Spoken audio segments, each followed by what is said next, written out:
Donc nous recevons aujourd'hui le docteur Boïc et messieurs Froissart-Ritier, membres de l'inspection générale des affaires sociales et auteur du rapport qui nous occupe. L'IGAS a été saisi en juillet dernier par le ministre des Solidarités, de l'Autonomie et des Personnes handicapées, Jean-Christophe Combe, à la suite de plusieurs signalements et du décès d'une fillette dans une crèche, afin de mener une mission d'évaluation des processus et des mesures mises en œuvre afin de garantir la sécurité et la bientraitance des enfants accueillis en crèche. Vous avez mené une enquête et avez remis votre rapport intitulé « Qualité et prévention de la maltraitance dans les crèches » le 11 avril dernier. Nous avons été nombreux à nous émouvoir des conclusions de ce rapport, j'y reviendrai, mais il me semblait opportun que notre délégation puisse vous entendre et je vous remercie de votre présence aujourd'hui. À ce stade de mon introduction, je tenais à saluer l'engagement des professionnels de la petite enfance qui font ou tentent de faire au mieux leur travail pour assurer le développement de ces enfants dans leurs premiers mois de la vie et je pense qu'il faut leur apporter notre soutien.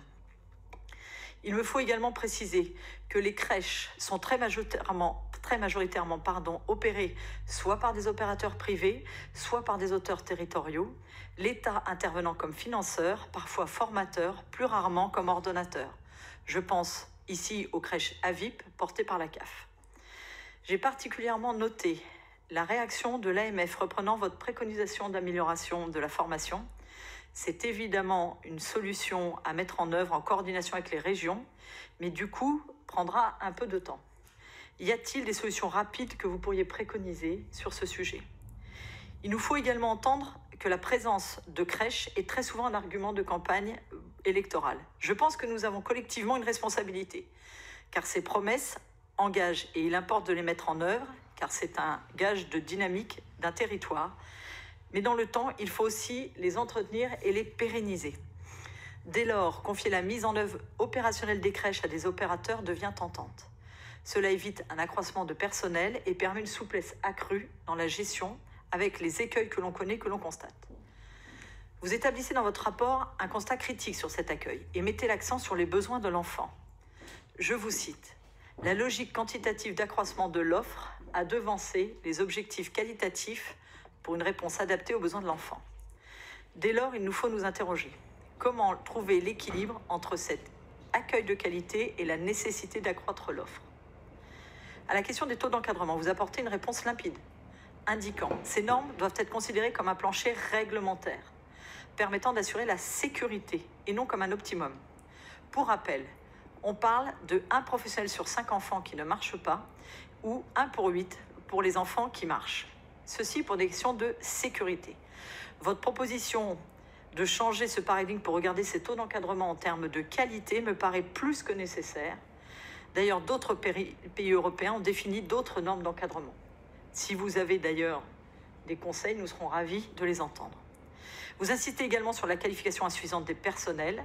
Dès lors, comment parvenir à des standards de qualité élevés et à même d'assurer l'épanouissement de ces enfants? Vous recommandez de renforcer les contrôles et d'utiliser le financement comme un levier en mettant en place des contrats pluriannuels d'objectifs et de moyens. Cela peut sembler pertinent, mais doit nous interroger. En cas de non ou de mauvaise exécution d'un CEPOM, quelles seraient les conséquences pour les enfants? Au-delà de ces 2 sujets, j'aurai 2 questions qui portent sur la démocratie interne des crèches. Tout d'abord, vous avez eu l'opportunité de vous interroger ou d'interroger. Avez-vous eu, l'opportunité de vous interroger ou d'interroger sur la présence des conseils de crèche obligatoires et d'autre part sur la présence des parents dans ces conseils? Sauriez-vous également indiquer à la délégation si vous avez connaissance de contrôle de ces établissements opérés par la PMI et leur nombre? Ce constat de déficit de contrôle fait écho au même constat que l'on peut porter côté EHPAD et établissement pour enfants.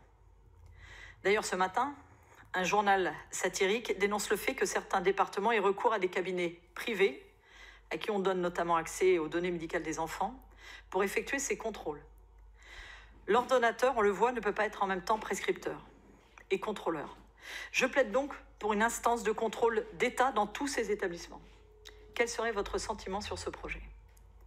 Dernier élément de questionnement, avez-vous connaissance de situations problématiques concernant l'accueil d'enfants en situation de handicap? Et enfin, il nous faut également préciser que la délégation a auditionné les représentants des syndicats et fédérations des professionnels de la petite enfance qui ont dressé le même constat. Un manque de personnel, un problème d'attractivité du métier et une formation insuffisante. Mesdames et messieurs, avant de passer la parole à mes collègues, vous proposez 38 recommandations, outre les sujets précis sur lesquels je vous interroge, et au-delà du chapitrage thématique de votre rapport, pourriez-vous distinguer celles que vous considérez comme prioritaires et comment peuvent-elles être déclinées? Je vous remercie et je vous laisse la parole.